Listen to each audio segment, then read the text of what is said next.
this computer. Thank you. Yes, now we are recording. Yeah, we are recording. Well, thank you for coming today. We are going to investigate some Sufi concepts today. So, Sufism is the mystical teachings of Islam. Okay. So, of course, Islam came around in around the 630 AD. So it's an old concept, and we know Muhammad was the person that God supposedly talked through. Here comes Susan. Hello. Hi. How are you? Good. How are you? Good. Can you check in on your video? We'll let it happen. There you are. All right. Good. Well, we got a nice group today. So we're going to talk about Sufi concepts. So I was just explaining that Sufism is the mystical teachings of Islam, and so Islam came from Muhammad. And Muhammad was inspired to bring a new concept into into his society. And really, when you look at Sufism, it's been around as long as Islam has. Not everybody appreciates Sufism. In fact, Sufism functions very similarly to the way I have functioned through the years. There's usually a teacher, someone who studied, who knows things, and then a small group of people, or usually around 12, come around the teacher and study with the teacher, and then usually the teaching just dies off. The group dies off after the teacher is gone. So it isn't like organized religion, and each teacher has their own perception of how to look at things. I have exposed you to some Sufi concepts in the past in my Being One in the Spirit teachings. Because in Sufism, they do believe that there is the higher self, the self that perceives, but they also believe in the ego self, which they call the commanding self, the one that is normally commanding what is going to happen. So I'm gonna share a manual here.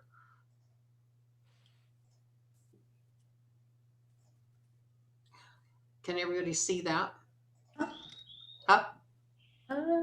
Almost. No. I see the page, but it's blank. Me too. Yeah. Same here. All right. I see a little cursor. There. Oh. All right. Let me come back here again and try this again. Share screen. Okay.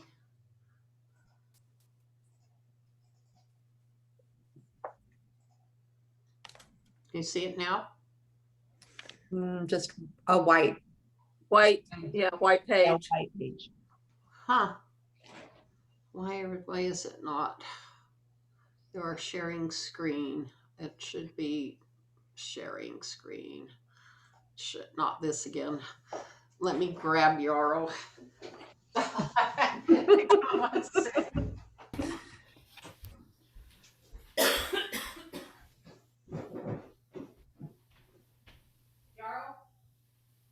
I can't get it to share the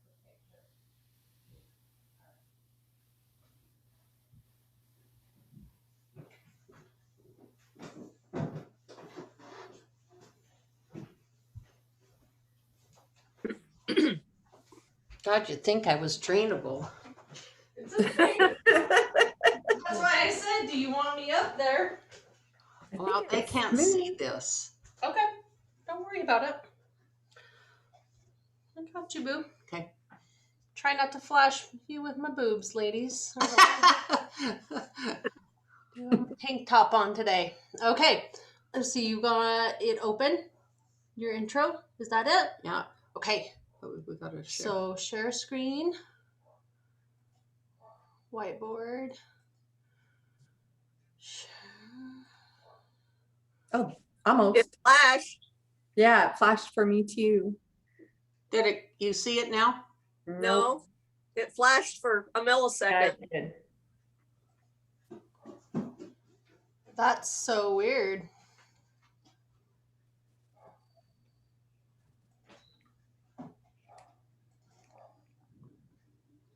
You see There it? it is. Ah, there we are. Okay, so go straight into it instead of to the whiteboard, Oh. and then you've got the whiteboard open. You're just gonna have to open it separate. Okay. Okay. Can everybody see it? Yeah. Okay. Good. All right. There you go. Enjoy, ladies. Thank you, You're Laurel. You're Thank welcome. you, Laurel. Anytime. Come on. Let's leave Grandma alone. She's got her class. Okay. So when we're looking at this is a perfect example of a Sufi concept where the Sufis look at you as already being a complete person. You already have everything you need to survive, to thrive. It just depends on how you're using what you've been given to work with. But they also see the objective of life is a little different than what we've been taught in, Western society or Western religions. So the Sufi says the objective of living is not to change you nor help you change yourself, but to increase your awareness and understanding of yourself and the world the way it is. So, one of the things you'll notice about this concept is it identifies that you have an ego, that you have awareness, that you have the self, right? And that your ability to even exist is the result of the self, which is that divine essence within you. We can call it the cosmic mind, we can call it consciousness. We know consciousness relates to our existence here on the planet as awareness function. And we know that the ego can either be active or passive. And for most people, 99% of the time, the ego's in charge. It's commanding the show. And that's one of the reasons why the world is the way it is. Because we got, 8 billion egos wanting to be in charge, in command, which, of course, can create some conflict. And then we all have a physical body, and the physical body is the place through which we give form and action to the things that we think about or the way that we see the world. So our actions are driven by our thoughts, right? And so what drives our thoughts? What drives the way that you think? Conditioning. Right? It could be Could be part of conditioning, it. right? Because you're going to behave the way you've been taught to behave, and why would you do that? Why would you behave the way you've been taught to behave? Easier to get along with people and fit in, Okay. which Or a you lot of just people want to know what do. you know. Huh? Or you just know what you know. And if you don't know any better. Right. But what if you've only now learned one way of doing things? Exactly. Yeah. Right. So you may not be curious because, like Sydney said, if you're getting along and everything's working out for you, why would you look for a different way of doing things?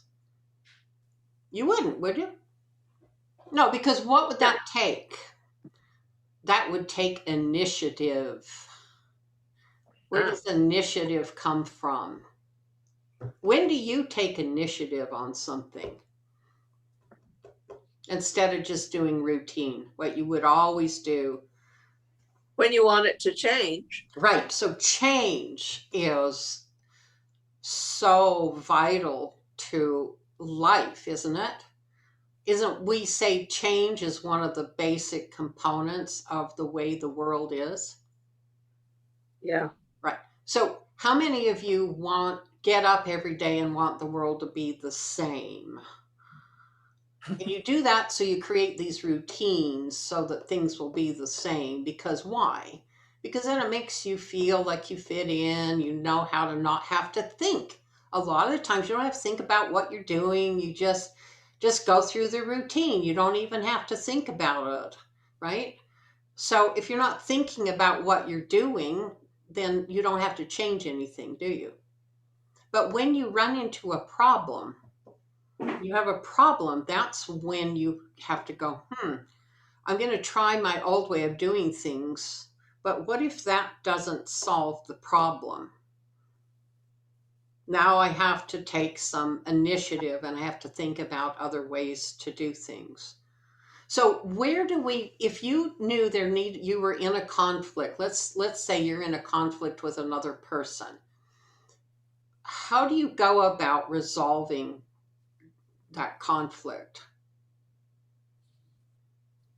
Talking, Talking, right. And so talking would be one thing. So what are you doing when you're talking? trying to share your opinion about how things should be. Right. You're sharing your opinion how things should be. Now, what if they don't like what you say?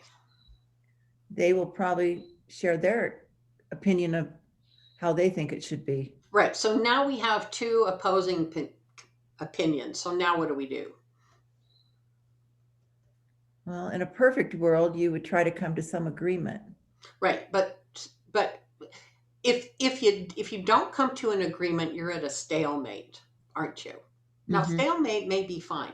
You may just decide to just walk away. But if you decide that's not going to solve the problem, then there has to be some negotiation.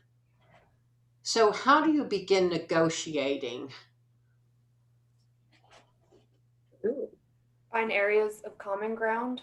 Find areas of common ground. I think listening would be Yeah. a really good thing, to really listen to what the other person's saying. How many times when you're listening to what somebody's saying are you busy thinking about what your rebuttal's going to be? A lot. A lot, right. Most people really don't listen to what the other person is saying, right? So Yeah, it's a bad habit. it is a bad habit but bad. Why is it bad? You're judging it. Well, Why? because you're not really hearing what they say. You're only thinking about how you're going to respond. Right. And so it doesn't allow You for you miss a change, lot. does it? Yeah. Right. And so why would you be unwilling to change the way you see things? Because it might make you uncomfortable and involve effort. Oh, yes, both of those things. And most of us really don't want to be uncomfortable, right? I would say most people live their life wanting to be comfortable. That is their objective of life. I want to be comfortable and non disturbed. I don't want anything to disturb my reality.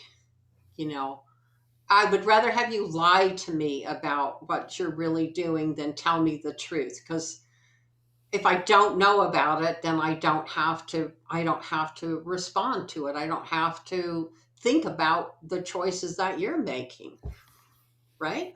And if I want to continue to have a relationship with you, I might decide, if I start to see you as you really are, I might decide I don't really want to have a relationship with you, right? So that means that's going to change the way the world is. So tell me about how the world is right now. How is the Chaotic. world? Huh? It's pretty Chaotic. Chaotic. Okay. Another word for that is high entropy, right? Entropy. So is chaos the natural state of the universe or the unnatural state? I would hope it's the unnatural state. A lot of, No, at least a certain amount of chaos is always happening. Right. chaos is the natural state of the universe. if it wasn't true, nothing would change. If nothing changed, we wouldn't have life. Life is the ability to adapt to the changes that are happening. That's what life is. And when you can't adapt, you die. That's it's plain and simple. That's true for every living thing, right? So if that's the way the world is, how does that make you feel when you realize that the universe itself is basically in a sense is in a state of change that you have to be adapting to all the time? How's that feel? Can be agitating. Oh, it's agitating. Why? It's putting you out of your comfort zone. Because you want everything to stay the same? Well, it's all in the way we perceive it. It what? I think it may be all in the way that we perceive it. I mean, maybe we're kind of used to it, and I don't know. That thought just came into my head. I think I need to get more flexible. Because damn, when everything's changing all the time, if I'm not flexible, I can't react to it and I'm always uncomfortable. Right, and you just use a really key word, Katie. If you have a set pattern of the way you react, which means that you're acting again the way you've conditioned yourself to act, you are not responding to the changes that are going on in the real world. You have set up an illusionary world for you to live in because it makes you feel comfortable. And the most important thing to you is to feel comfortable. I don't want to be disturbed. I don't want to have to think about things. Why do we not want to think about things?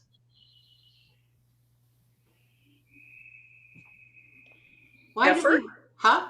It takes effort. Well, what's wrong with effort? Well, no, some people don't want to put forth effort. Well, maybe it's stepping out of your comfort zone. Right. So, what is this comfort zone? I think it's what the ego likes. Thank The ego you. likes to be right and doesn't have to likes change. to be right. It likes to be in charge. So anytime your ego isn't getting the world to be the way it wants it to be, what does it do?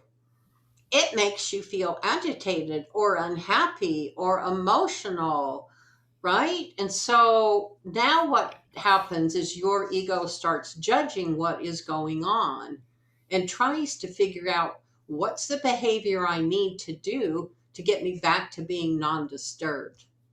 So what ego uses is it makes you feel like you need to change yourself, right? Either you need to change yourself. So what are our choices in changing the way that we respond to something? Anybody remember the 6 behavior traits that the ego uses? Like anger is one of them. And oh, there we go. Have to read. Right. So what are those 6 behavior traits? Anybody? Pleasing others. Blaming others. I And need to improve myself. It's somebody else's fault. If I was a better person, then I'd be okay. I wouldn't have this conflict. If I did what the authorities told me to do, I wouldn't be in conflict, right? If I was pleasing other people, they wouldn't be mad at me, so I wouldn't have bad feelings. Or if I was sticking up for my rights, then people wouldn't be taking advantage of me. And if I was complaining, then maybe people would quit picking on me and things would go back to a place of resolution and being non-disturbed, right? So those are our main choices that the ego uses. Anybody have a favorite? What's your favorite, Sydney? Blame, improve, please. Probably, well, I would say authority and pleasing is what they used to be. Okay, authority and pleasing. Okay, what Yeah. about you, Celestina? Well, I mean, the point is like, what is your go-to or what do you choose, right? Right, but I'm saying what has been your go-to? Oh, well, pleasing others. All right. Yeah, that's my Right. go-to. Yeah. What about you, Katie? Well, depending on the circumstance, my go-to is either complaining or sticking up for my rights. Okay. How about you, Susan? It's probably, I'm a people pleaser, but I also get angry. Right, but anger's a feeling. That's not Oh, a it's a feeling. I thought it was one of the six. well, Well, these are behavior modes. Oh, behavior modes. It'd be pleasing. Okay. What about you, Megan? Probably authority and then pleasing. Okay. So one of the things that we notice, because we're all women, is our society has taught us that, pleasing others should be the reason why you exist.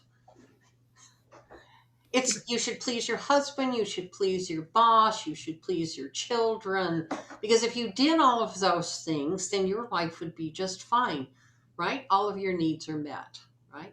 But one of the things that we learn as we begin to get into the Sufi look at life is that as long as you are making choices, that your goal is to be non-disturbed,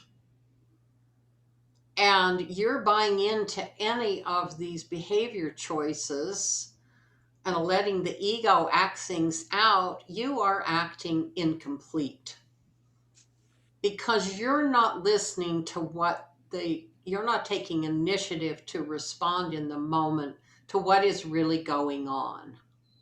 You're just going to your go-to behavior mode because it's easy.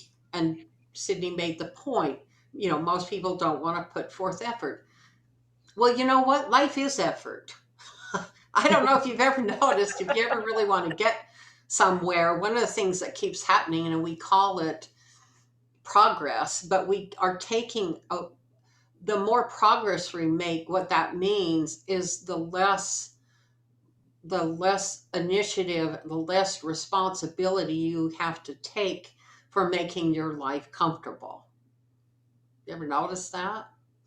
What's the difference between how we're living in Salt Lake and how they're living in India or oh, Colombia right now? jeez, Right? exactly. We have it pretty easy, right? But how many people want it easier? You think about what we call progress. Progress is getting passive. I don't want to have to do anything. And interesting enough, how many people have used the pandemic as the excuse to sit around and become couch potatoes, right? I have the pandemic's here. I can't respond because of the pandemic, right? And I think it's really made us have to stop and take a look at ourselves. So when you're in a conflict, how many of you are pleasers? Then does that mean that you think to get rid of the conflict, you need to give up your position or the way you're seeing things and just go back to being passive? I've done it. Yeah, Yeah, yeah. unfortunately. Well, it was a choice that you made, right? Right. Is that what yourself? Did you at the time when you were doing that, Celestina, did you feel another part of yourself that was saying, how about taking some initiative here? How about handling this in a different way? Did you feel that on the inside? Oh, definitely. Because, yeah, we're talking about a go-to situation where, it was just something that was part of my conditioning. It's something I always did. But yeah, that nagging feeling of knowing that really, in that moment, that was not the answer to at least, what spirit, the flow, going with the flow, as opposed to just being like, oh, well, this is how I've always handled this situation. I'm just going to handle it this way again. you Okay. know. Yeah. So you made an interesting point. You talked about spirit and going with the flow. So Yeah. how do you know spirit exists? What are you referring to when you're talking about that spirit? Oh, it's internal. There's this feeling of when you're out of sync or out of touch, Okay. that it, you know, it's kind of like your whole system is not feeling like this is going to work.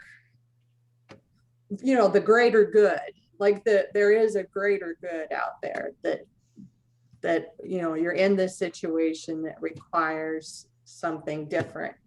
Right. And maybe the greater good is just you doing what you need to get yourself moving forward into a Yes. better position for you. It isn't the Yes, greater good for everybody.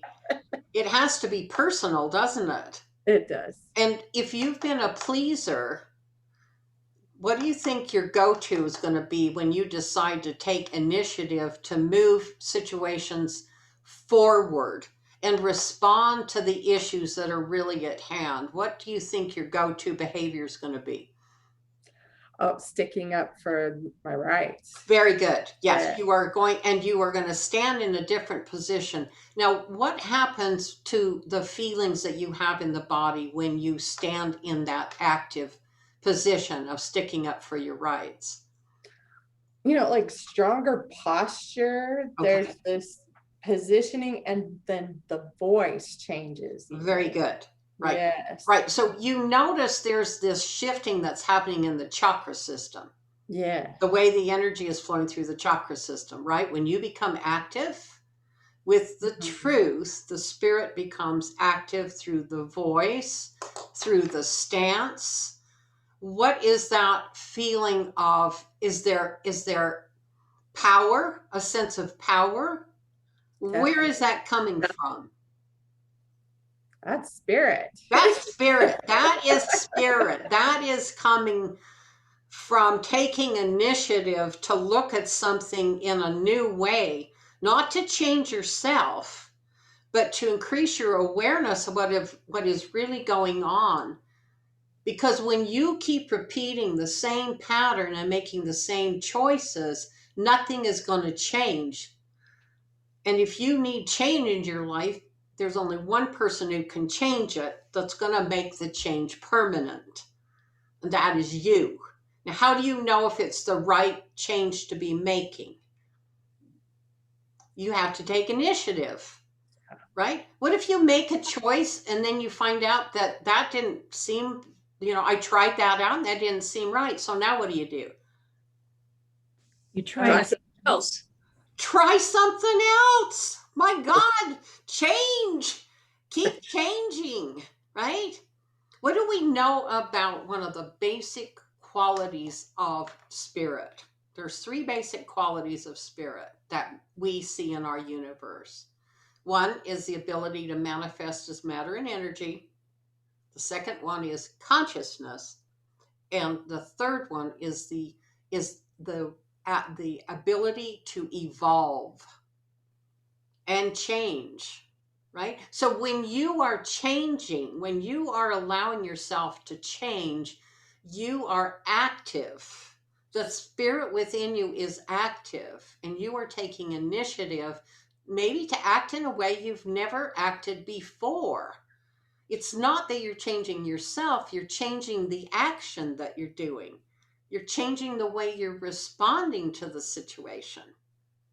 How many of you have ever, I want you to think for a minute about a time when you were being victimized and when you really realized you were being victimized. Okay, I want you to bring up that memory. And then now you don't have to go into detail, you don't need to mention names, but I want you to explain to me how you felt as a victim and how you went about changing it. How did you change it? And how did that work out in the long run? I'm going to start with you, Megan.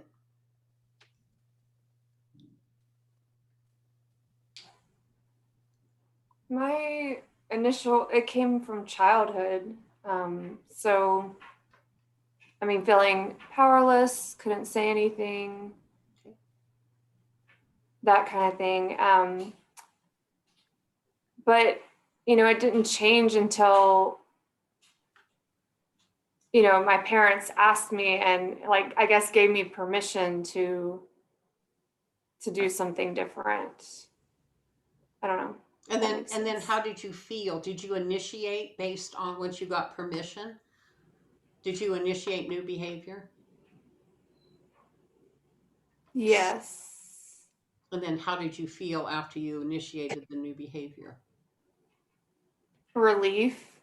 Okay. Okay. Yeah. And have you ever found yourself back in that same kind of situation again as an adult? No. Okay. So you resolved because you saw the truth of it, you got permission to respond to it. And now do you think you would recognize that a victimization that you felt as a child? Would you recognize it if you saw it in somebody else? Probably, yeah. Yeah, you would. You'd know it firsthand through experience, right? Do you think you would encourage that person to take initiative? Yes. Yes, you would. Right. So that's how we break societal problems, right? Is the one victim makes a different choice.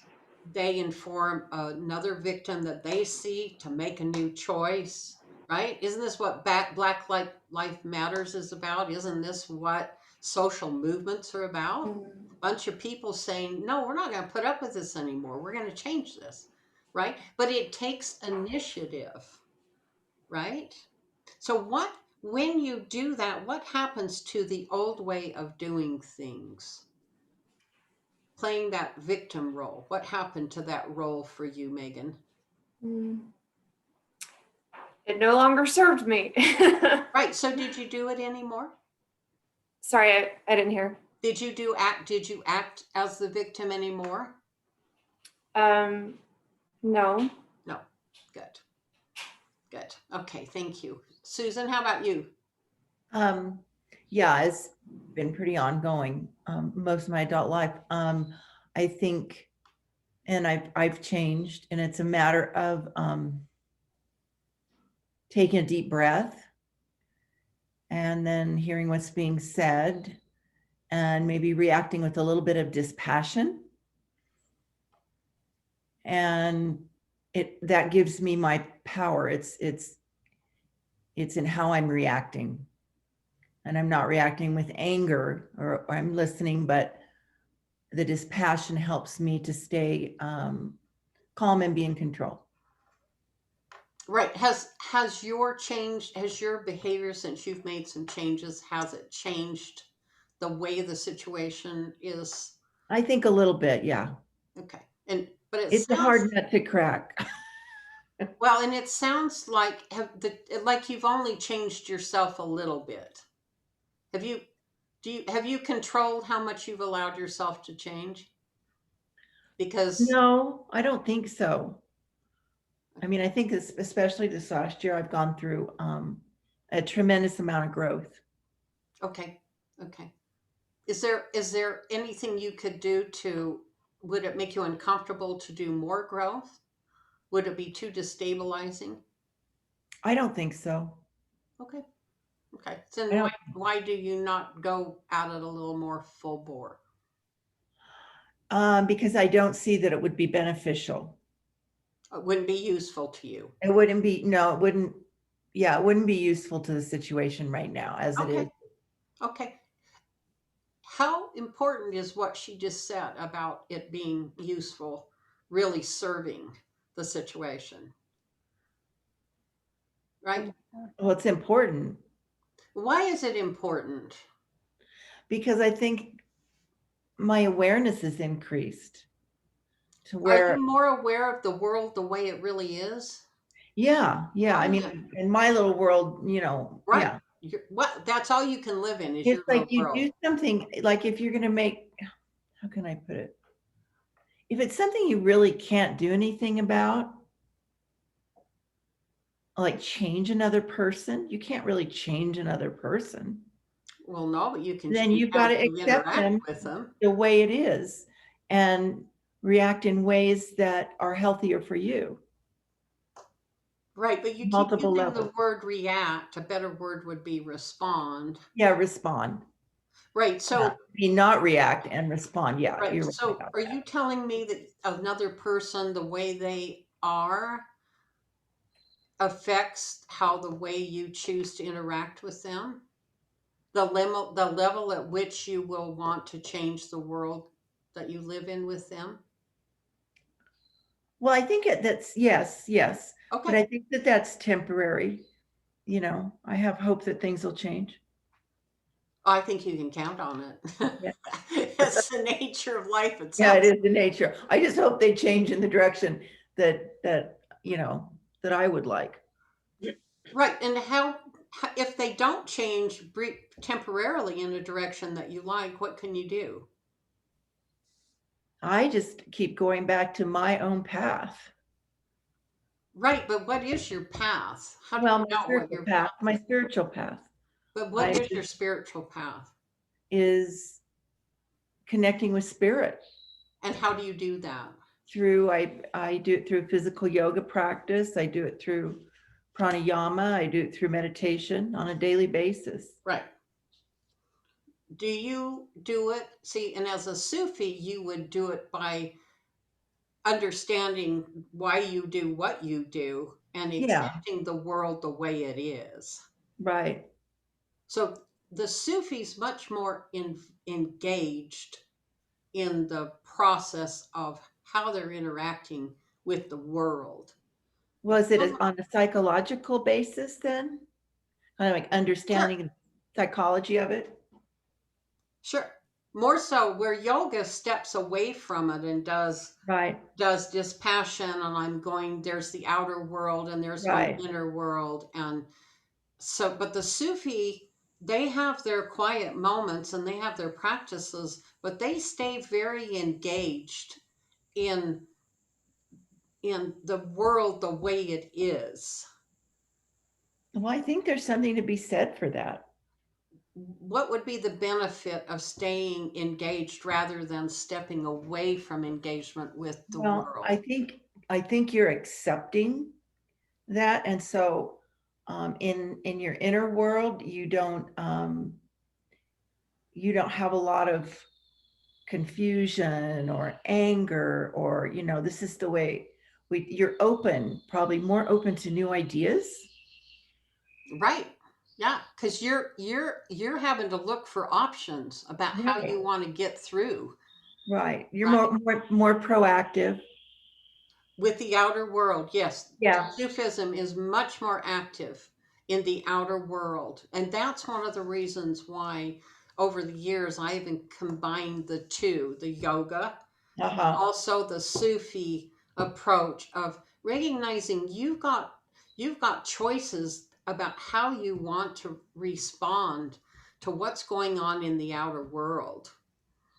And that's and when you think about the people who are willing to take initiative, that's when the real changes in the outer world happen, right?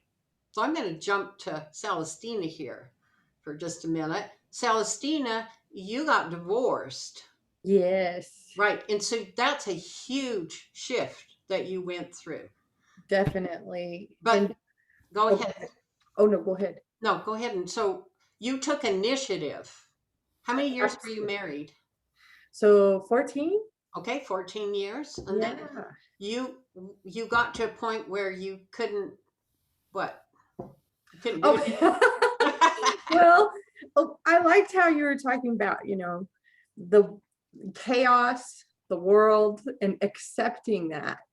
Yes. And really, like, I think that when I was exposed to the truth of what is, and I had, just had lived in that idealistic world for way too long. And, those two worlds collided in a big way. I did. Yeah. And it was good. I look back, I'm so grateful. And and it's interesting, the experiences before, like my brother, and really that separation was hard.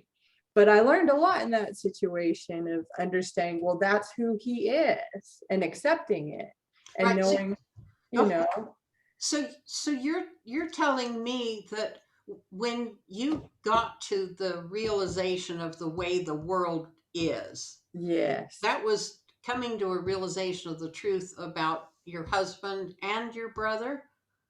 Well, no, just that what happened in the past, it almost, those hard moments led me up to that huge moment of, hard moments in the past long ago led to that moment in that present time to accept the truth, like of how people are. And like we're meant to go through those situations because we got to learn something, and learn that I needed a different way of life. I needed to change everything. Right. So you had to take the initiative to move forward. Yeah, it was, my ego needed to play the roles to get to where it was a healthier situation. Right, but how did you know when you were going to be in a healthier situation? Where did you keep your focus as you were going through all these changes in the outer world? 100% trust in God. Okay, there you I go. had to. Thank you. I had, because there was nothing else to depend on, was there? yeah, and if I didn't, fear was right there to be felt, Right, and I and didn't want to feel that way. I had that's too right. much to do. I had That's right. way So too much to the do. ego was right there to hit you up with fear about the choice that you were making, right? Yeah, Because the ego is trying to get you back so it could be in charge, it could be in command again. But yeah, you stayed so connected to the spirit within yourself, your higher self, and where it was you were going, that you yeah. didn't give into it. You kept moving, moving, moving. Yes. Right. Now, Yeah. how is your life now? Oh, so the peace is Isn't so it beautiful. so much better, isn't it? It is, and Yes. it feels so good. And I look at that idealism with a different lens. Yeah. Yeah, and I can get caught up in it sometimes because that has been my go-to as well. Maybe that's part of that pleaser role of wanting everybody to be happy, but honestly, it is just taking each situation and seeing, well, what can I do differently to make this work, Right. So you figured out what to do, what that was useful in the moment to the situation at hand, Yeah, while still keeping your eye on the fact that you were traveling into this new state of beingness in your life. yeah, the Right. unknown, but with a lot more trust than I'd ever had before, and just knowing that I was doing the right thing. And sure enough, it's been 3 years. Yeah. Yeah, Yeah. and it's so much better. It's so much better. You're so much more grounded. You're more realistic. You deal Yeah, with things in such a healthier way now than yeah, you used to. And I would also say I think it's gotten easier for you to stand up for yourself when you need to and set boundaries with others. yes, True? yes, Yeah. yes, Yeah. So that's wonderful. Thank you for sharing that because your life went through a total transformation. absolutely. Yes. And you did it following the spirit within and using that with the initiative that it gave Exactly. you. And even when ego wanted to show up, you didn't buy into it. You just kept going. No. Yeah. Yeah. It was very good. And so what ended up happening is all of your appropriate behavior ended up putting you in a proper place. So I'm going to show Yeah. you another little diagram here. So So when Melinda, everybody see it? yes. Yes. Okay. Yes. So this I have a is, question when you have time. Sorry. okay, go ahead. Well, I'm still trying to figure out, like, an example, and then how would a yogi approach it and how would a Sufi approach it and how would they be different? Yogis have yogis function very much with awareness on the responding to the higher principles, but many times their actions don't lead to the transformation and changes that need to happen in the outer world. I'm going to give you a perfect example. I know a person who has been a yogi for years, going through a divorce, refuses to have a feeling of anger or disdain or what they would term a negative feeling towards the person they're divorcing, and therefore is unwilling to stick up for themselves and is continuing to let this person do illegal behavior and keep the divorce going. And they will not stand up for their own rights to be divorced and have their own rights be concerned, because they believe that as a yogi that they should only serve others, not themselves. And so what I see happening is anytime a little bit of anger, which should be a natural response to take initiative to behave in a new way, anytime that feeling comes up, the person feels guilty and goes and meditates to make the That's feeling go away. That's creating a whole nother problem. It is, and it's not solving the problem, but the person is not engaging. This person is acting from dispassion. They're calling it dispassion. I'm not going to allow passion to take me over in this situation. I'm not going to get angry. Well, don't get angry, but you're getting raked over the coals financially, legally, and a situation that should have been drawn to a close will only draw to a close if the other partner decides. So this person has given up all of their ability to respond in the moment to what is useful to them, because they're saying it doesn't serve others. And yoga has a tendency in the way it functions. If we look at it, to me, it's a misuse of the yogic practice. Yoga is wonderful for your inner state of being and getting mastership over that. It is not as effective as Sufism is in dealing with the outer world. And I think it's really important that we don't limit ourselves to certain behavior patterns and say, well, I just need to be one way because that serves me in every situation I'm going to find myself in.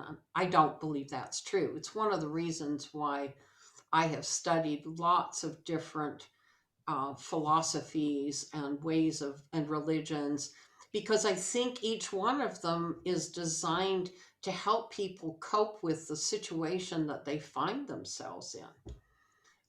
Like Taoism came about in China as the emperors wanted to take over the monasteries. And so Taoism, is a totally passive way of doing things. But I don't know, I know Katie does Qigong, and Qigong is learning to take somebody else's power and push it back onto themselves. So if they wish you ill, they end up hurting themselves. Qigong does? Yes, doesn't it? Yeah, Katie's taught Qigong for many years. Qigong is getting in touch. I've been doing some. I've taken a course in it and doing some of the practices, and I don't see that from the teacher that I took from online. What was the It was statement? a wonderful practice.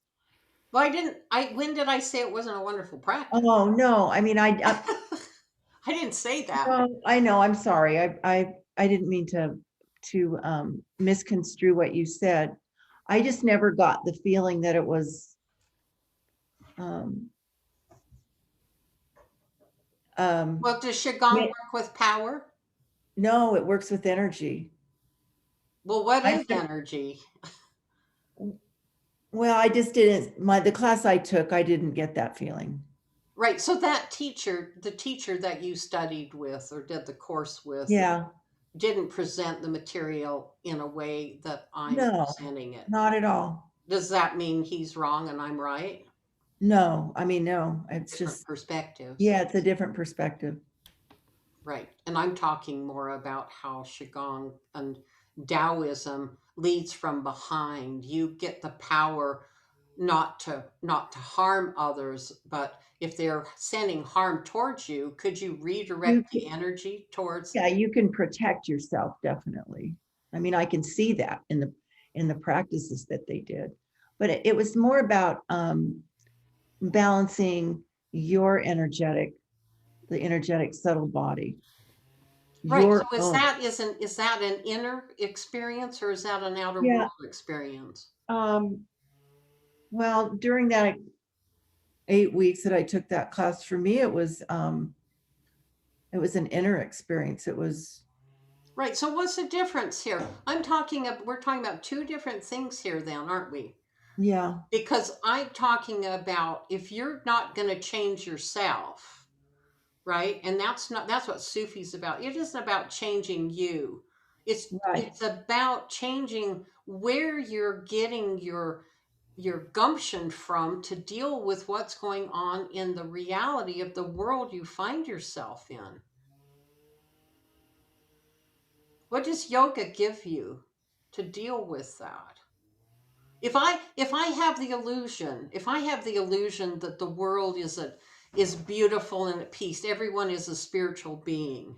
Okay, that's a concept, right? Do we all agree that's a spiritual concept that we can Yeah. comes from yoga? Okay, so if I go out into the world and I'm walking my dog and some drunk guy is in the alley and he has a knife and he wants to come at me. And I say to myself, you're a spiritual being having a human experience. Do Yeah. you think that that's the true feeling that I need to have to be able to respond and go into action to deal with the situation that I'm living in? Well, but you could die, and next time you come back, revise that method of thinking. Right, I could do that. That's right. That's correct. So I'm talking about here is I need to deal with the reality. And to deal with reality, I have to have a true perception of what is going on. I can't be, at what level am I dealing with the people in the outer world? I'm dealing with them on a day to day basis. I'm dealing with them trying to park my car in the parking lot. I'm dealing with them when I'm dealing with my boss. I'm dealing with them when I go to the dentist. I'm dealing with people in the outer world. So, how do I know if I'm feeding myself an illusion about what it is I'm really dealing with? I am not living in the truth. And what happens then is I'm not having a true feeling. I'll give you a perfect example. I went to the dentist Thursday. I went in, I got in the chair, and my inner voice said to me, remind them that you can't have epinephrine because I have hyperthyroid. So the hygienist came in. I said, oh, I know you're going to give me shots. I just need you to know I cannot have epinephrine. She said, I said, is it on my chart? She said, yes, it's on your chart. I said, now look at what you're going to give me. Is there epinephrine in it? No. Okay. So the lady came in, gave me a shot.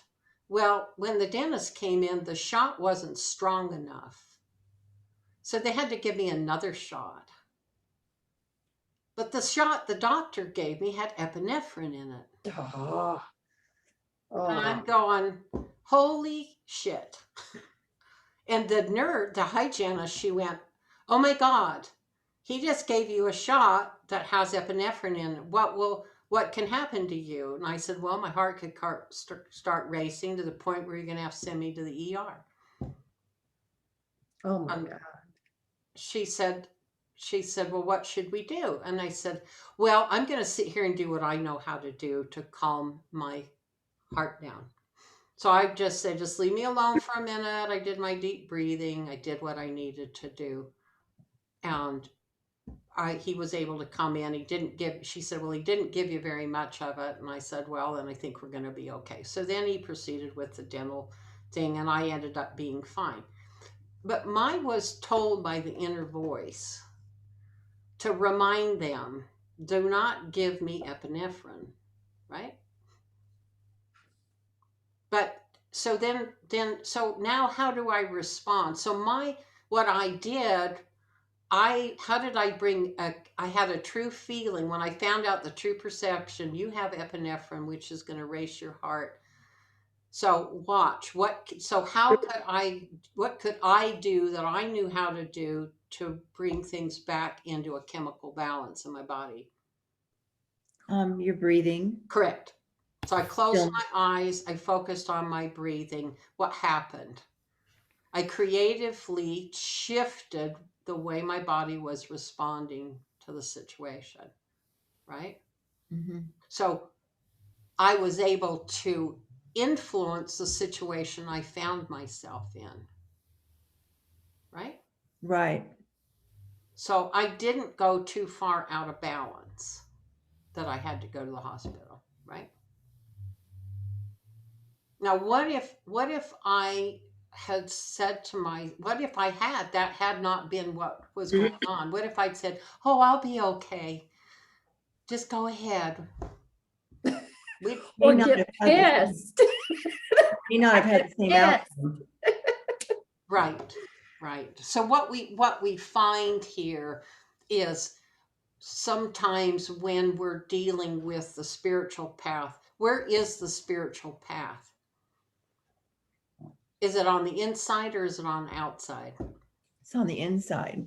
Okay, so where it's going on your outer path, your outer world path? Hopefully going with the flow. How do you know if you're going with the flow? By referring to spirit. And how do you refer to spirit? You ask. Thank you. Yeah. You report what is going on, right? You report using your awareness function what is going on around you, and you do it honestly, right? So who are you reporting to? Spirit. Right. Within. And then what will spirit do? If you give spirit the truth of what is really going, what will spirit do? Oh, you'll get an answer for sure. But sometimes it comes in different forms, right? Right. So the message through intuition, like you did, or maybe just seeing a symbol or something, being led. What is the ego doing at the point of time when you're reporting what is going on? If it's passive, it's not making a judgment about what's going on. I didn't waste my time being angry that they'd given me epinephrine, right? That wouldn't have improved the situation. That wouldn't have been useful. So the ego stayed passive. What I did is I just reported to myself, to the self, I have epinephrine in my body. I know what that does. So what did spirit encourage me to do? Take the initiative to close your eyes, breathe deeply, focus on your heart rate, and slow it down. Right? Right. So that's when you're using your internal spiritual knowledge to help you respond appropriately to the world as it is in the outside world. Right? It's just like the guy is that pulls a knife on me when I'm walking my dog. What could I do with that? Instead of saying, what would I start doing? I'd probably start doing? I'd probably start yelling at the top of my lungs and making a total scene so that someone would notice what was going on, right? And I'm sure in the hell not going to run away from me because he could stab me in the back, right? I could encourage my dog to attack him, right? I could make a scene and make myself appear as someone who you don't want to mess with me, right? And then he has the choice to either continue towards me or to move away from me, right? So when you're dealing with someone who's trying to do something that is harmful towards you don't let them keep doing something harmful towards you. You have to recognize they're wanting to harm you. That is the truth. And thinking that they're a spiritual being and a wonderful person, everything's going to be okay, is not going to resolve the problem, right? So you have to change, not yourself. You're not changing you. You're changing the way you're responding, aren't you? You're changing the act that you're doing. So who tells you what act should you be doing right now? That all comes from within you, right? It's like spirit says, no, act angry or act crazy or act crying so that the person feels so badly that they've frightened you that they change. Just, it's an act, right? Use the acts that you've been given. It's not that any of those acts are wrong. Is it wrong to complain? No, sometimes it's absolutely right to complain, right? So it's not that complaining is a problem. That's how babies figure out how to get what they need, right? It's just some people never grow out of it, right? They just continue to do it their whole life. Right. So what happens when do people start sticking up for themselves? Having their own opinion. Age 2. Yeah, We call it the I know terrible all twos. about that. Right. Tell us a little bit. What do you notice? Susan's got Oh, a 2-year-old granddaughter. well, it was hysterical. The other day, I was trying to protect her. She was running on the couch and could have fallen and hit the slate table. And so I grabbed onto her and she goes, no, no, Nana, this is my body. This is my body. And Right. so, yeah, she's learning to react. Right. And how did she know? Nobody told her that it We was don't her know where, body. well, I don't know. We don't know where that came from. Yes, you do. Came from within. Well, yeah, it had to have come from within. It comes We from the self. Yeah, it came from, definitely came from within. It came from within. Done it How with- do you think we know how to swallow, walk, talk, and breathe? How do you think we know how to do all those things? Yeah, We it was- are born with that intelligence that comes from the self within us. yeah. So at It the age of what 2, they're you said. they already know a lot of stuff. Oh, they do. They do. They know a lot of stuff. Katie, what about you've got a little granddaughter. What do you Right? notice about her? When is she asserting herself as an individual yet? Mine, but she's really nice about it. When I give her something, she'll ask, "Is it mine?" Oh, And yes, it's yours. And then she'll fight to the death over it. right. But you have to give her permission that yes, it is hers. Right. So that's a different approach, isn't it? Are either one of the children wrong in the way they're initiating awareness of themselves? No. No. I don't think so. No, it isn't about being right or wrong.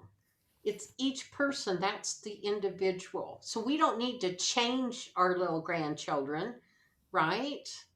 But what we need to do is get them to be more aware of why they're making the decisions that they're making, right? Yes. Right. And Celestina, lucky girl, has teenagers that she's dealing with. Oh, yeah. Oh, that's a whole different ballgame, isn't it? I'm learning a lot. I'm learning a And lot. so, what do you notice about teenagers? Which would you think is their behavior mode that they're asserting? Well, I think, I I encourage them to tell the truth always. And so they truthfully tell me when they're pissed off Okay. and complaining when they're not, and sticking up for their rights. And Okay. so I have to approach it even stronger. So, and letting them know this is what's right for this house, and for me and for you and all that. So, So how do you think we adapt our behavior from being the rule maker for little children to this transition zone of being the teenager where you want them to be personally responsible and make healthy choices that are responding, not only work for them but work for other people also, so they're appropriate choices?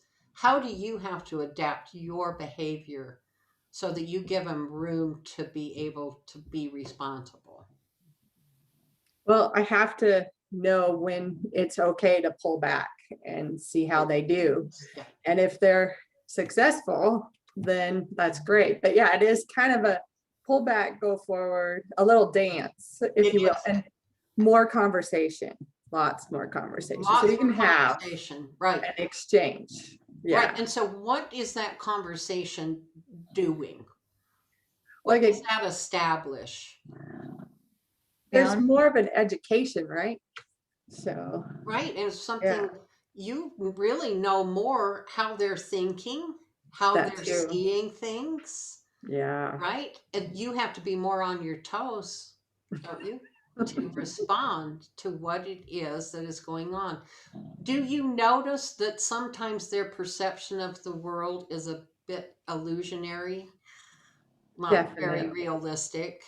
Definitely. And Yeah. so, isn't your role as a parent oftentimes having to make them aware of what reality itself is? Yes. Yes. Yeah. Very much so. We run into the same thing in our dreams.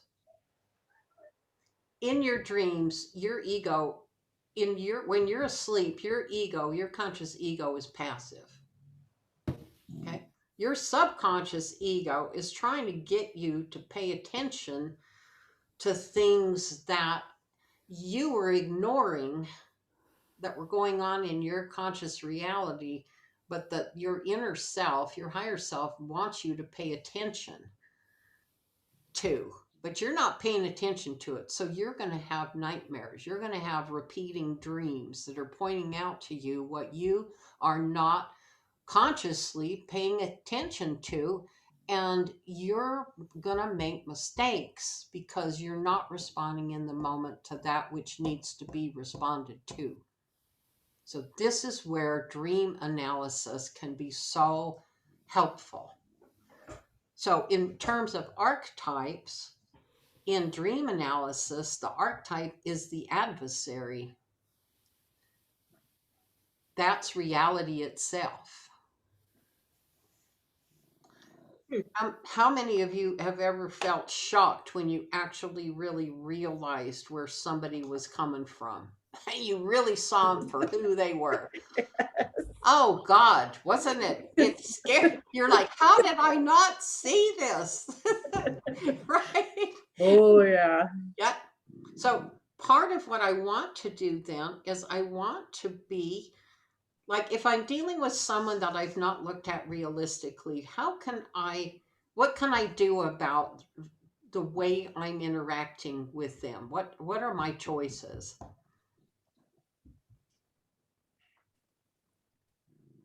What was the question?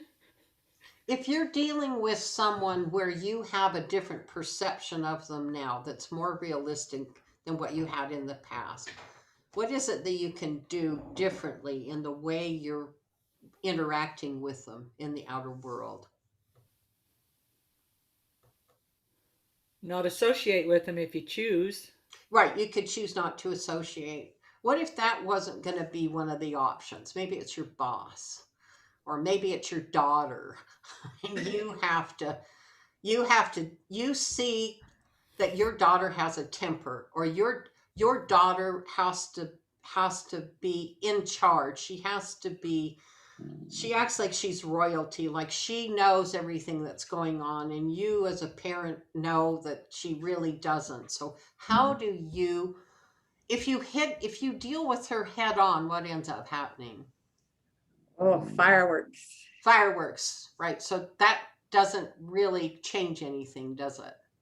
No. No. So what would be another way you could respond, approach? Well, I think you have to detach a little bit, enough to see clearly, Right? so then you can choose some different responses. Right. And you can't change their behavior, but you can change yours, Right. right? So Yeah. if you decide that you don't want to be actively engaging in argument with them all the time, what can you do? Kick them out. Well, yeah, you could kick them out. You could kick them out. What else could you do? What's that going to do? That could be useful for you. That could be very useful for you. Well, maybe you could write it down. I don't know. Yeah, there's an idea. You could write it down and give it to them. You Right. could speak and say it's unacceptable.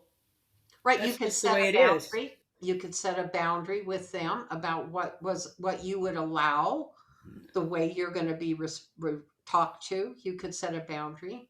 Anything else? Use silence as a tool. Absolutely, you Yes. could. You could show empathy. Like I was like that when I was your age, and here's where I'm coming from Very good. my That perspective. right, absolutely. You could align with them and say, I understand where you're coming from. I remember when this was how I felt when I was your age and I had conflict with my parent, right? So that alignment can be very, very effective. Do you think that that would calm things down? Oh, Does that also make them have to see you in a different light? You're just not mom. It's never worked for me, but I've got a different situation. Well, I'm not saying, I'm just saying we have lots of options. and using something that you haven't used before. Like I've used that, like, oh, this is how it was for me, Right. and then you do that for a while and then you try something else if things escalate again. Yeah, and you also could call time out. Yeah. You could also say, you know what? I'm just really not in a space where I want to discuss this right now. So I'm going to go do something else. And when I'm ready to talk about it, I'll let you know. So what does that do? Hey, Six. That neutralizes so much. Oh, yeah, it does. It totally takes the wind out of the air, doesn't it? Yeah. Oh yeah. And it puts everything on pause, Yeah. right? So think about when you're in situations where you're not, there's some new initiative that needs to happen. Think about what is useful. What behavior is useful right now? And think about it, is it useful, something that can be useful right now, but in the long run, when I see where it is I want to be going with this person, like my daughter, I'd like to eventually get to a place where we're good friends and we can openly have discussions with one another without having emotional reactions. Okay. So in the long run, I want to have harmony with her. So what I need to do is I'm going to try and see what's useful. Right now, the behavior that I find is useful for me, I don't care if it's useful for her. That's up to her. But if it's useful for me, then I'm going to try that behavior and see how it affects the situation. But if you have people you're dealing with that you have to deal with, like a family member or a boss, and they have absolutely no interest in what your idea is of what your long-term goal is, I don't care if I ever have a relationship with you, or I don't care what you believe, or my job is to make you miserable. Um, changing who you are or how you react to that doesn't change their behavior. They don't care. No, but what I have to start with, the basic premise is that's the way they are. They don't care. Right. That's what I Okay. start with. What is it that I'm really dealing with? If they really don't care, then I'm not going to put a lot of energy into it. Unless it's something that's important to me, which Right. means I could decide, well, right now it's useful for me to not engage with this person. My hope would be down the road at some point in time. I hope we can come to a place where we could spend some time together. But I'm not going to lose sleep over it, right? I'm not going to let it ruin my day because this person didn't want to interact with me. Do you see what I'm saying?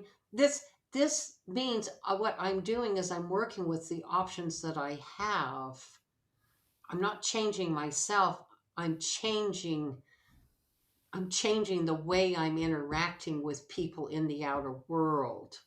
And I'm making those changes based on the way the world really is.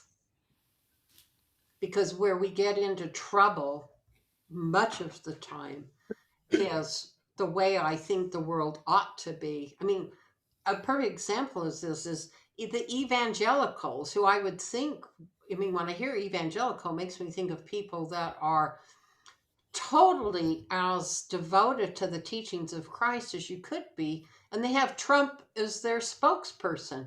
I'm sorry, but there's a paradox there. Those two don't come together. I don't think of those two together. Much hypocrisy. Well, but they don't see it that way. So then, if I'm dealing with someone like that, I have to accept that somehow they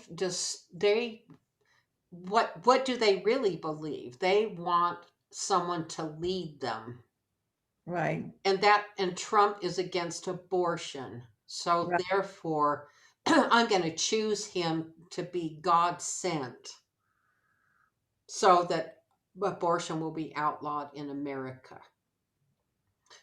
So what they do is they have blurry, fuzzy vision.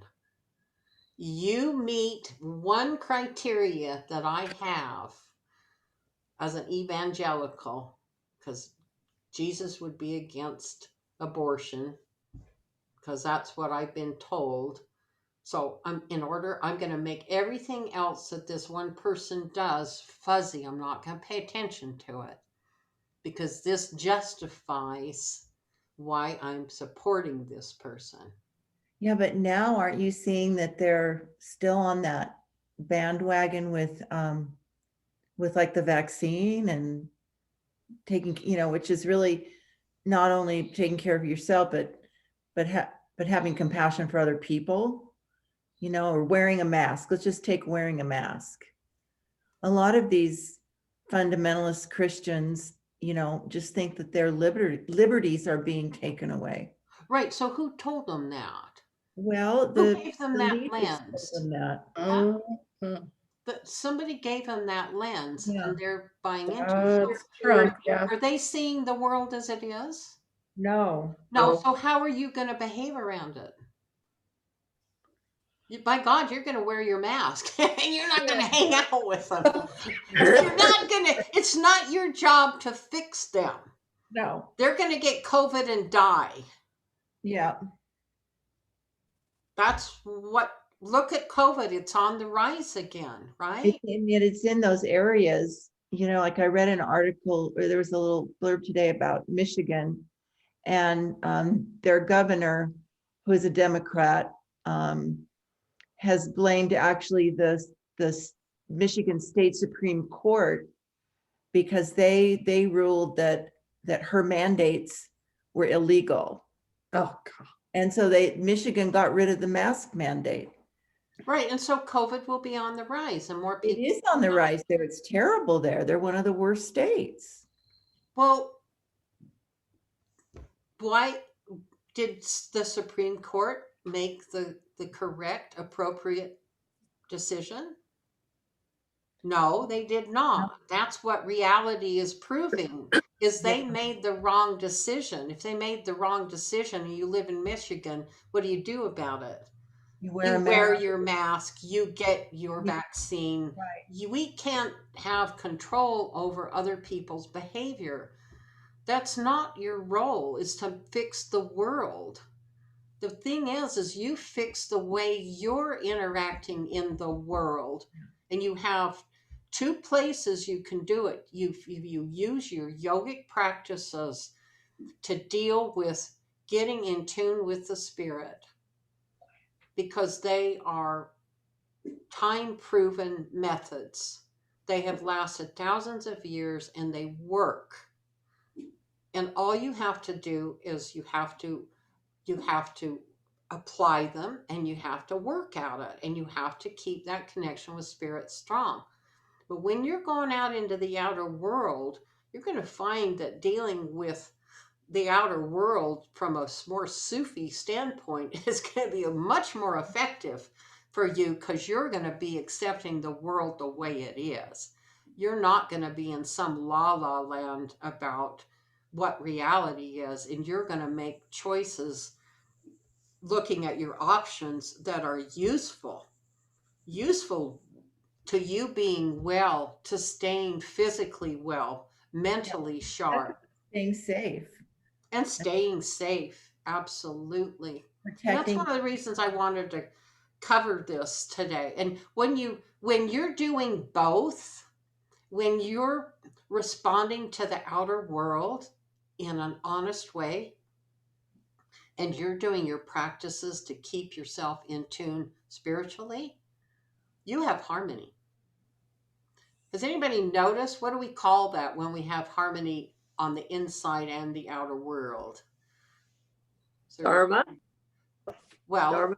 well, it is karma, because we become karma free, don't we? Because we're not running into karma that are obstacles. We're running into dharma mega. Karma. Yeah.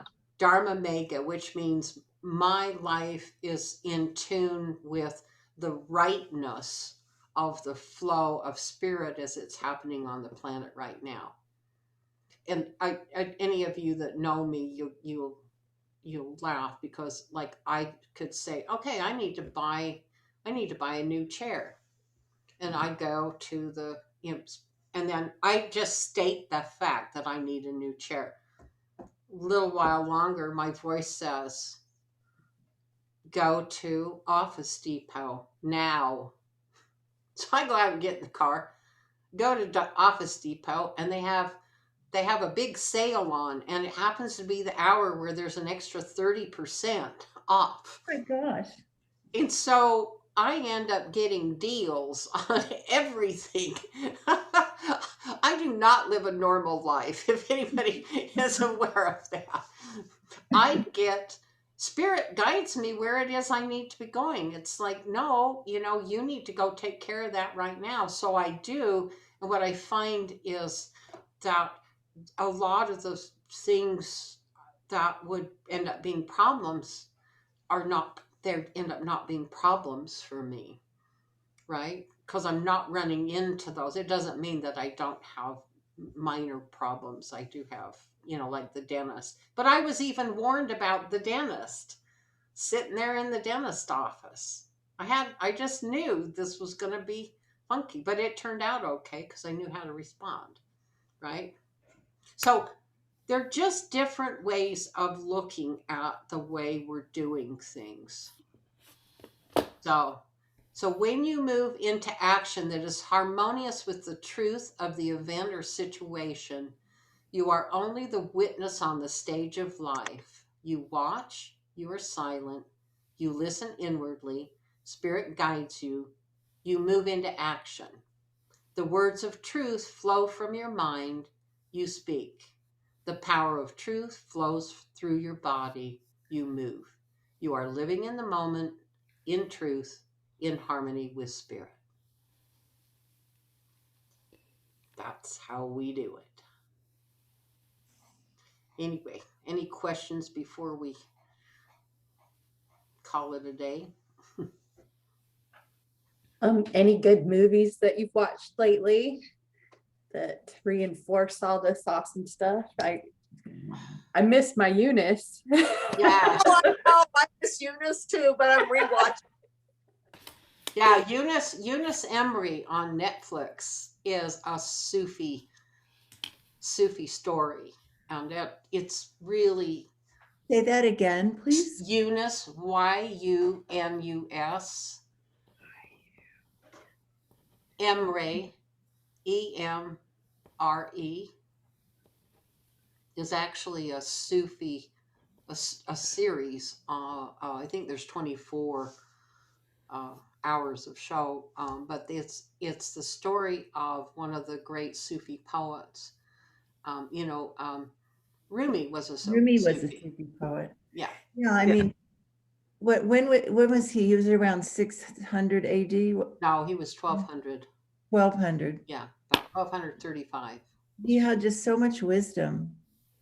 Well, his father was a Sufi, and his Uh, father was a wise man. And the Sufis, these wise men, these wise teachers, they had their little followings, but they were not out in the general public.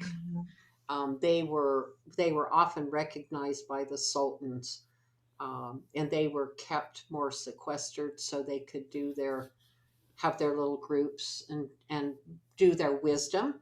And they gave talks, and then they spent a lot of time alone.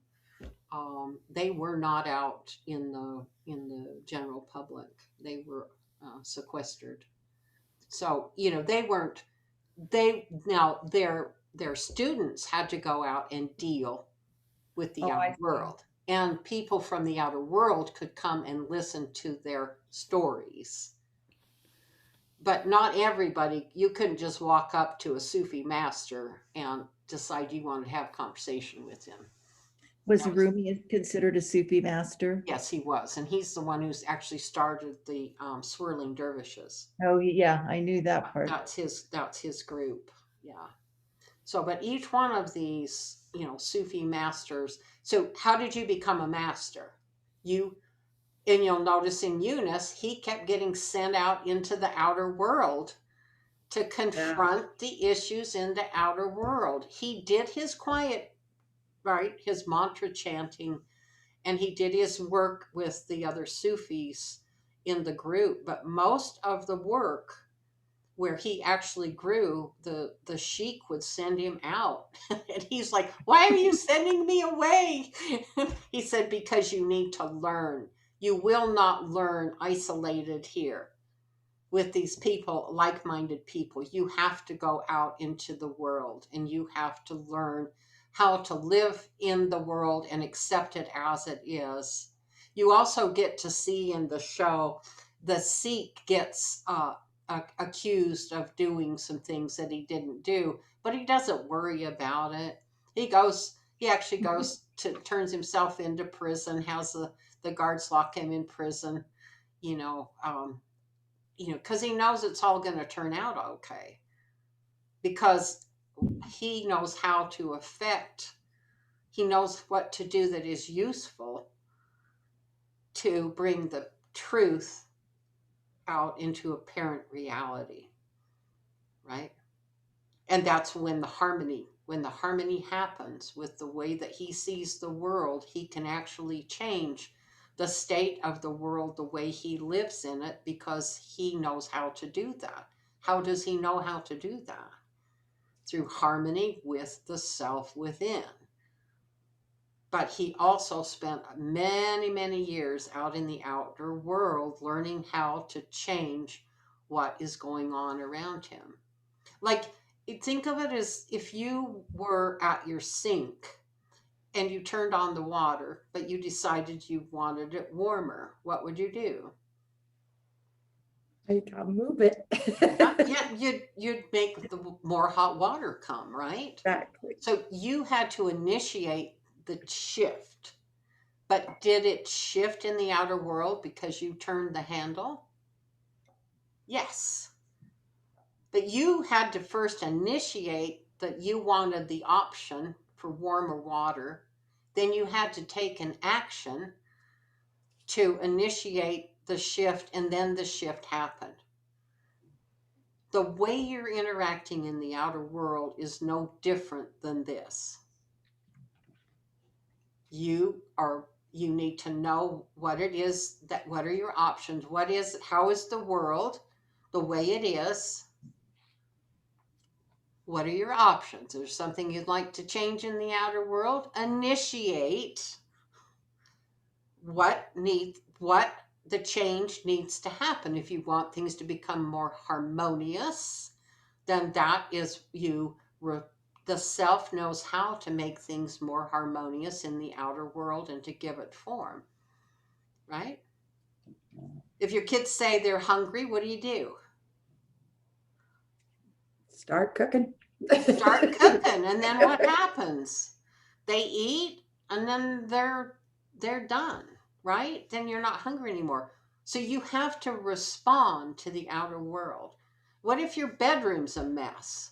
But you'd like it to be cleaned up. What do? Put in the effort. Yeah. You put forth the effort to make the change, right? But you have to have the thought first, then you have to initiate the action, and then guess what happens? The outer world changes. So if you want your outer world to be a place that you're more comfortable in, make some initiative, decide what changes you want to make, and start responding to what is going on instead of just being asleep and doing your same old what you've always done. It's like people say, well, I meditate every day. Well, do you really meditate? Do you really let yourself go into a state of no thought, or do you just go through watching the breath and sitting quiet for 20 minutes, and then you get up and thought about, oh, I thought, well, maybe I'll do this when I got done meditating? That is not meditating. Don't fool yourself. Be honest with yourself. Are you really doing the internal work? Are you just going through the actions? And I think most people just go through the actions. And believe me, I can tell when you've been doing the work because it shows. You can't fool the teacher. I can tell.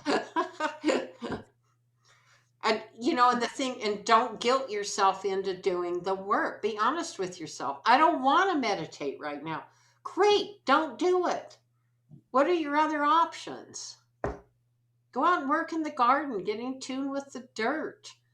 Go for a walk, do something that is going to make your world feel a little brighter and a little more in tune with what is the way you'd like your world to be.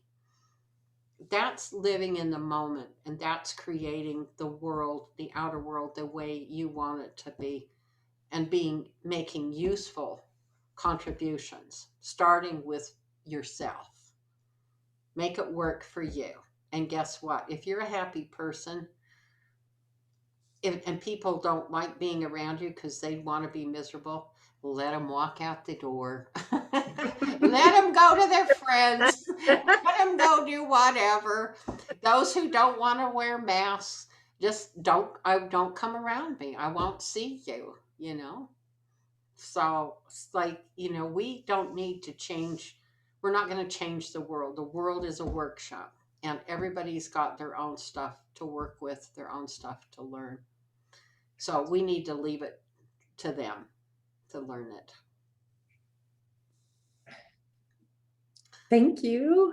So, Thanks, Melinda. yeah. You got any questions? Not right now. No. Maybe when I hear this again. Yeah, I recorded it, so it'll be available. I'll publish it on Patreon. And then did you have any written support that you could send us, like a copy of? I have the whole Handout would manual. The whole manual Oh, is published on Patreon. oh, it is. Okay. Yeah, and it's the old manual on being one in the spirit. Okay. Yeah. Yeah, that's the one that you want. Actually, I've listened to part of that, but maybe you had it on the slideshow.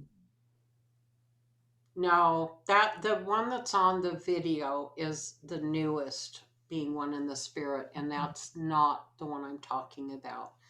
I'll send you what the name of the file is, so Okay. you can find It's, this. it's getting a lot easier to maneuver through Patreon now. Yeah, they're making some good changes. I know more about what it is that I'm doing. When I Yeah, started, I didn't know what I was doing. I didn't know what a tag was. yeah.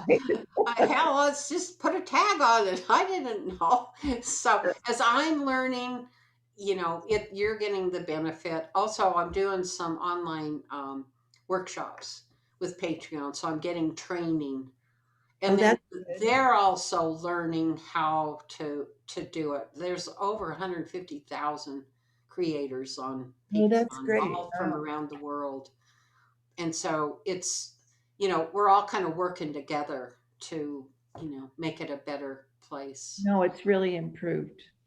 Yeah, it has. Yeah, just since we started. Recently, yeah. Yeah, yeah. No, it's getting much better. And then I don't know if any of you've tried the new audio yoga that I'm putting up. Yeah, I've I tried just to. I talk and I lead you through the poses, but then I've got the photographs and the written material to see what the pose looks like is attached as a PDF file, and you're welcome to download those. And or some people just like to. It probably feels more like you're in class with me because I'm talking you through how to do the poses. Breathe now. The mind practices. Yeah, So I yeah, put them on my desktop, so it's easy just to get to it if it's on my desktop. good. Yeah. Well, I've got I think 10 more audio yoga to put up. Then I'm going to do behavioral genetics, which is where I'm going to teach you how to read people's faces, so you understand what their personality is like just by looking at them. And that gives you so much information about other people. So when you're communicating, you're not focused. You already know what you want to say. What you're doing is focusing on how do you need to present it so they hear what you're saying. And that'll be do great. that by understanding their personality by sight. So that'll be my next big fun project I'll be getting Was into. that kind of what your mom did? Yeah, it is what my mom did. Yeah, my mom did it for years. She went to school for 4 years to learn how to do it. And it was very complex. I used to teach just little beginner workshops with her. So she used to do 187 traits. I'll teach you 20 that you can because it gets pretty complicated. And she actually had instruments to help her measure like the thickness of hair, and which tells us how thick your skin is, which tells us how sensitive you are to your environment. So those are important, differences that we have. Because we look at Megan. She's got really red jacket on, right? So she needs something. It's a robe. I'm freezing. And a hoodie. I was going to say, and a long sleeve shirt, and my heat's on at 68. but you're cold, you see, but that really fine textured, right? That's what that tells me, is that you have a greater sensitivity to your environment than the rest of us right now. That's just and that's your hair's probably fine. Is it? I mean, I have a lot of it. Yeah, you got a lot of it. Mine's the same way. Yeah, I know yours is very fine. My hair's really thick. It'll thicken up because of trauma. So I've had a little bit of that. Well, I hope you enjoyed this today. Yeah. Yeah, good. Thank you. Thank You're you. welcome. Thank you. Thanks for coming. Okay, bye Okay, everyone. bye-bye. Hey, everybody. Bye.